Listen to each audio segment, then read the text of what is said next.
tomorrow night is most likely the biggest game of the season so far. We know how serious Pochettino is to win the Carabao Cup this season. And let's be realistic as a fan base. I think this is our best opportunity at getting silverware during this season. So we have to come with elite mentality. We must be ready to fight, be aggressive. We must be ready to compete against Newcastle United. I have not forgotten the battering they gave us a few weeks back. And I even mentioned points like, could we have an advantage against Newcastle? Is this the perfect time to play against them with all these injuries they have in the team?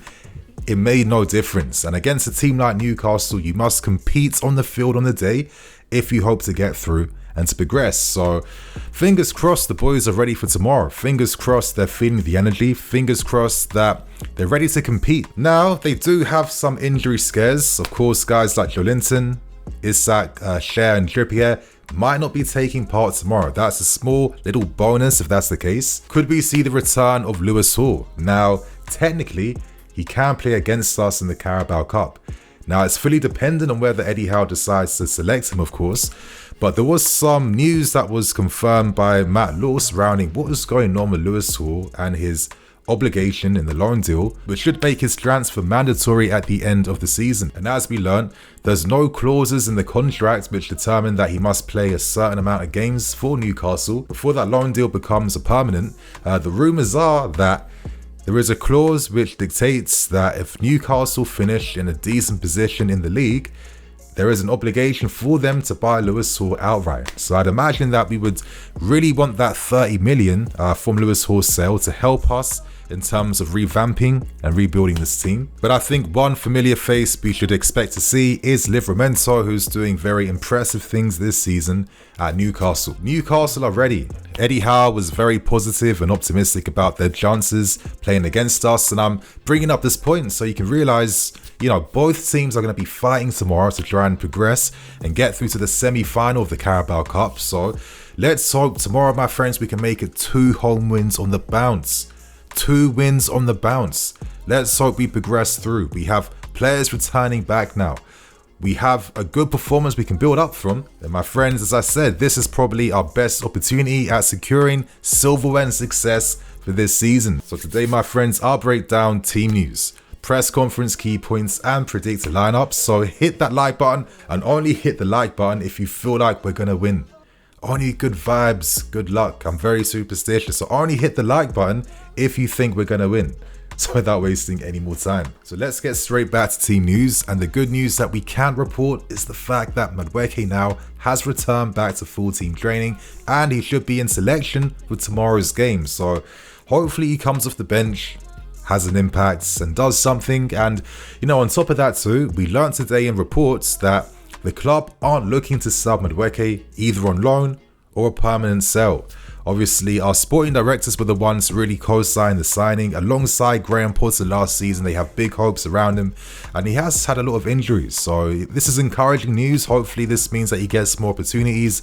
I feel like I have to see more of Madueke before I can even decide to write him off. So outside of that, my friends, it's the same old news surrounding players who are either starting rehab programs or continuing rehab programs, with a few now returning to doing some training on the field. As you guys have seen, Ben hopefully should be back, and I feel like we've definitely missed having Ben playing left back in this team. So that's team news out the way. Let's now move on to press conference key points. Reece James's update. As we learned from Pochettino, he can't confirm anything around Reece James or James needing surgery. So it seems like the club needs to spend another week assessing what is the best course of direction Reece James needs to take. Outside of that though, there was a lot of focus around Christo Nkunku, because as a fan base, I know all of us were disappointed that he never got minutes against Sheffield United, especially when it felt like that was the best game to do so. Now that things have cooled down, I think we all have a different perspective. And let's see what Pochettino had to say. As he's saying, listen, Lavia won't be taking part in tomorrow's game. And for myself, I think we won't see him until at least January, but Nkunku will be involved. Against Sheffield United, in his head, he had like a 1 to 2% possibility of taking part in that game.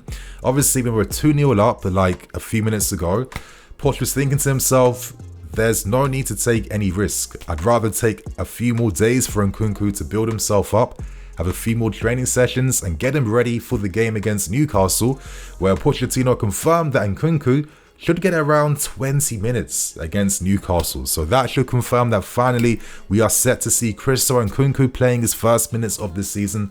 I'm very excited to see what that means. And I think the precautionary measures that Pochettino is taking around Nkunku, I think it does communicate the fact that, listen, Nkunku is a key player. I think this season might have been different if he was starting week in, week out.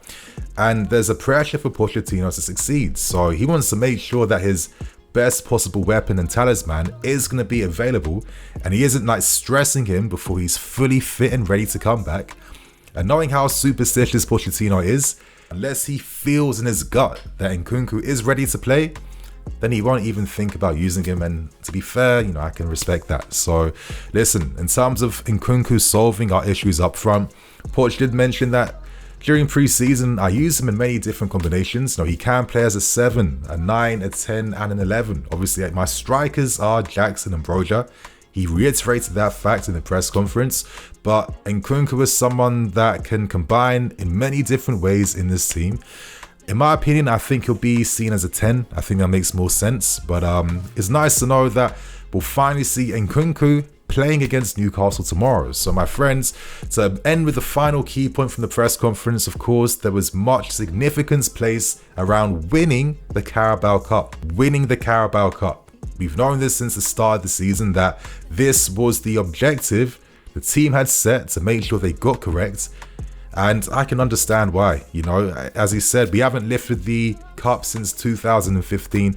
He wants to win a trophy for himself, the team, and most importantly for the fans as well too. And tomorrow he wants us to be aggressive, to fight, and to continue the positive things we showed against Sheffield United against Newcastle. So my friends, this segues in very nicely now to my predicted lineup for the game tomorrow. And I really focused on what Pochettino had to say about the positives we must continue from the game against Sheffield United. Listen, we had some difficulties in that first half. It was very uninspired when it came to breaking them down in the final third. But the main positive was we had an aggressive back line. We pushed the lines up.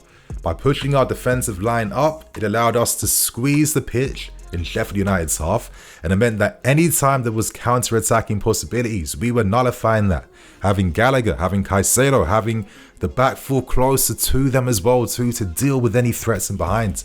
A lot of us have wondered, why have we not shown this consistently throughout the season? What's taking us so long to do this? It's the right course of action, and I think against Newcastle, we definitely need to make sure that we're pressing in a pack and pressing in numbers. So, here's the lineup I'm going for. It might be slightly ambitious, but let me explain my thinking behind what Pochettino could do against Newcastle. As you guys have seen, up front, Nicholas Jackson, in behind, Mudryk, Cole Palmer, Sterling, midfield, Gallagher, Caicedo, and defense of Corwall, Badia, Silva, Gusto, and Petrovic in goal naturally. So obviously Petrovic speaks for himself. He had a very easy game against Sheffield United. We're going to see more of what he's made of against Newcastle. We're going to see, we're going to need him. We're going to need him to come through on counter-attacks to make sure if there's any 1v1s, he's there. And especially in terms of claiming from set pieces and crosses, because Newcastle won't be afraid to put crosses inside the books. So I hope Petrovic is ready for that. Now defense, I've gone for Corwall, Badia, Silva, and Gusto. For me, I think Gusto has to play. I think in the first half, one of the reasons why we struggled to really break Sheffield United down was that we didn't have natural wide players holding that width.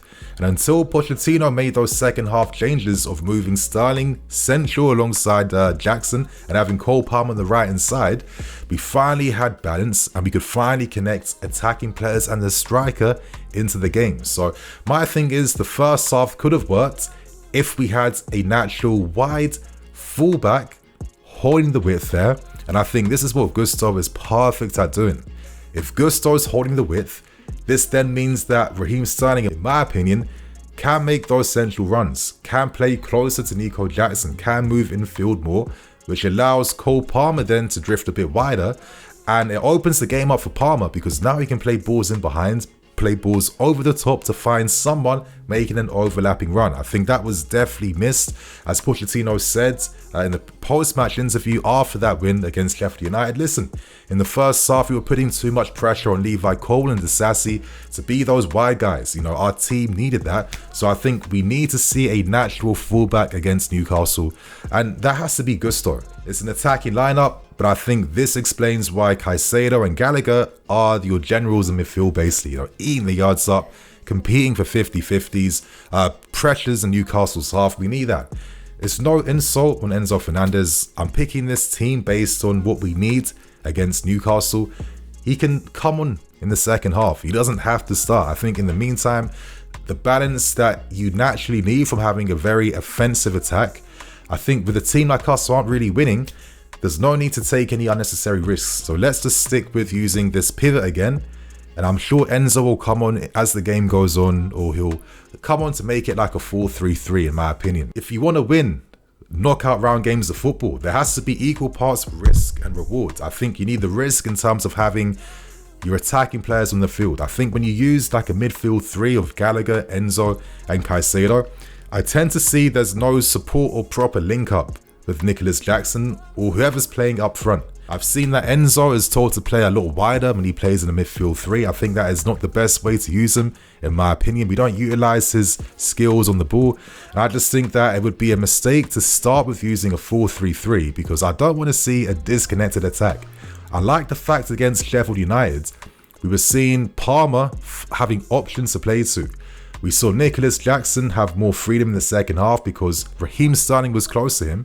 And I think that we need to give something for Newcastle to worry about on the counter-attack. And this is why we need to have pace on the left in Mudryk and on the right in Sterling or Gusto. So my friends, that is my predicted lineup. As you know, I don't do predictions anymore. I've given up because I feel like I'm bad luck with them.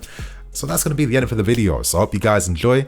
Hit that like button. Don't forget to watch today's big news video and watch yesterday's What We Learned video against Sheffield United. So on that note, I am Nini FC. This is BlueLionsTV. I'll see you guys tomorrow.